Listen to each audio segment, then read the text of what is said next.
Magandang araw mga kaibigan. Ito, bigyan natin ng reaksyon itong post ng ABS-CBN News tungkol kay VP Sara na nakatanggap ng summon order sa Office of the Prosecutor. Babasahin ko ang post ng ABS-CBN. Vice President Sara Duterte confirms she has received summons from the Office of the Prosecutor. Duterte did not say why she was being summoned, but the National Bureau of Investigation earlier filed grave threats and inciting to sedition charges versus the Vice President over her supposed kill plot for President Marcos Jr. And two others, So, puntahan natin mismo yung article ng ABS-CBN para basahin natin.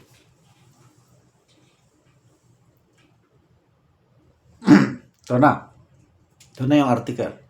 Sara Duterte says prosecutor summoned her over NBI complaint. So, April 30. So, ngayong araw lang na ito, Vice President Sara Duterte confirmed that she has received a summon order from the Office of the Prosecutor in connection with the National Bureau of Investigation complaint against her. So ito yung exact statement ng Vice Pangulo.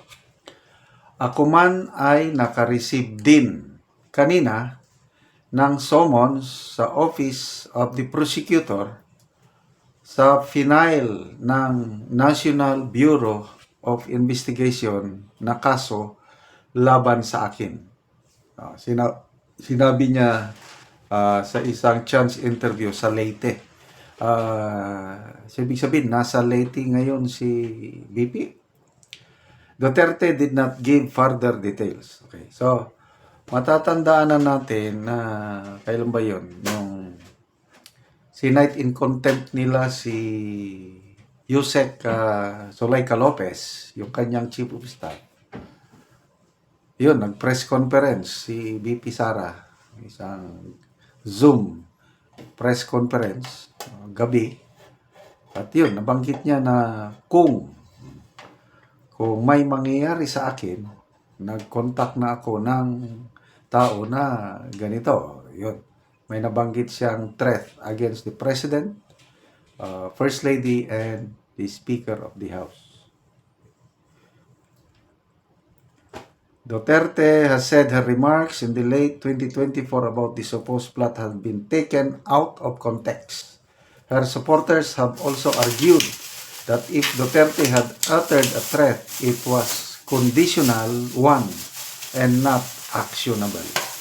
So, ito ang magiging depensa sa nakikita ko sa kampo ni VP Sara kung mag-proceed ito. So, ito kay nasa fiscal pa man lang, ang alam ko yan, gagawin ng fiscal, ibibigay yung kopya ng complaint kay VP Sara para mag-file ang kampo ni VP Sara ng counter affidavit. Sagutin niya yung complaint. So pag nakasubmit ng company VP Sara ng kanilang counter affidavit, mapernisan din ang NBI magbigay ng comment. So yung comment ng NBI, ipapernis sa company VP Sara, magre-reply o mag-counter comment ang company VP Sara. So 2 beses silang and then yung prosecutor will now evaluate the complaint kung mayroon bang probable cause o wala. Ngayon, ang alam kong policy ng DOJ ay hindi na probable cause kasi nung una probable cause lang, maliit lang na amount of evidence, probable nga. Pwede nang isampa ang kaso sa korte. Ang daming mga kaso na naisasampa sa korte na nadidismiss Kasi kulang ng ebidensya. Kaya ang ginawa ng DOJ, ang kanilang policy na ngayon is it should be yung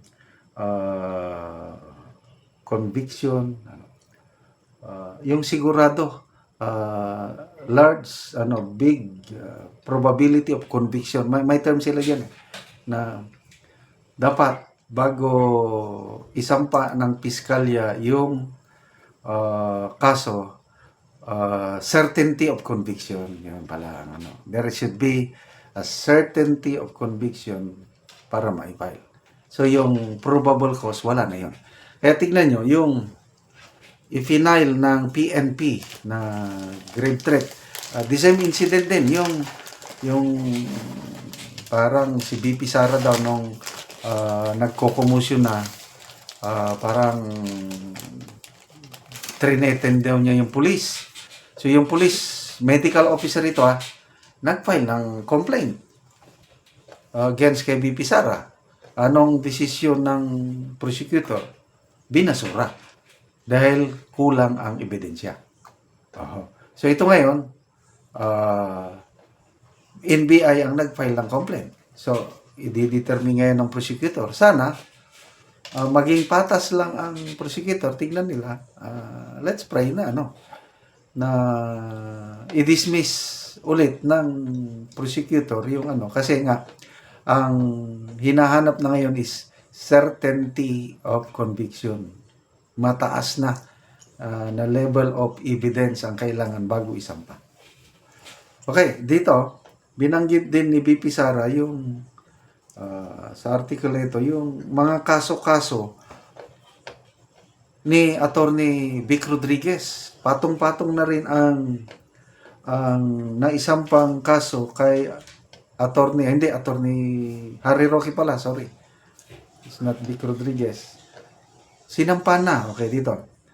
Meanwhile, Vice President said she was no longer surprised that charges were also filed against former Palace spokesperson Harry Roque. Sabi niya, hindi na tayo nagugulat, na merong case na final kay dating spokesperson Attorney Harry Roque dahil isa talaga siya sa mga malakas ng boses at malakas ang loob na magsabi kung ano ang mali ng administrasyong ito. So, ang isinampang kaso kay Attorney Harry Roque, yung qualified human trafficking charges. Tungkol ito sa Lucky South 99 and Whirlwind Corporation, dalawang pogo companies na pinaghinala na sangkot sa human trafficking. So, qualified human trafficking. Maliban pa sa inciting to sedition na kaso na isinampa, silang dalawa ni Maharlika, sinampahan sila dahil sa pulburon video. So, ang pagkakalam ko, dalawang kaso na ang naisampa kay Attorney Roque, kaya nandun siya sa Netherlands, nag-apply na ng asylum. Okay.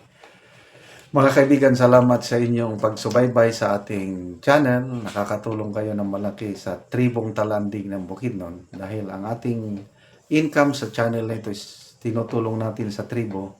Namimigay tayo ngayon ng libreng yero at pako para maayos, ma-repair ang sira-sirang bahay ng tribong talandig. Salamat sa inyong panonood, lalo na yung hindi pag-skip ng ads. Panoorin nyo ang video na ito. Ni ang natagaan na mo gero. Salamat din kayo kay natagaan mo iksin. Kay dili nasag may matuluan na ulang. Salamat din kayo. Juk pa ikaw. Salamat din kayo. Kay natagaan mo iksin dili na may maulanan. Salamat din kayo.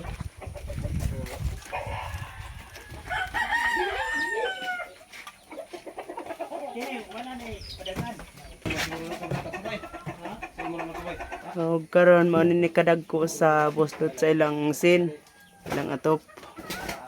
Makita gid nato nga dagko na gid kayo.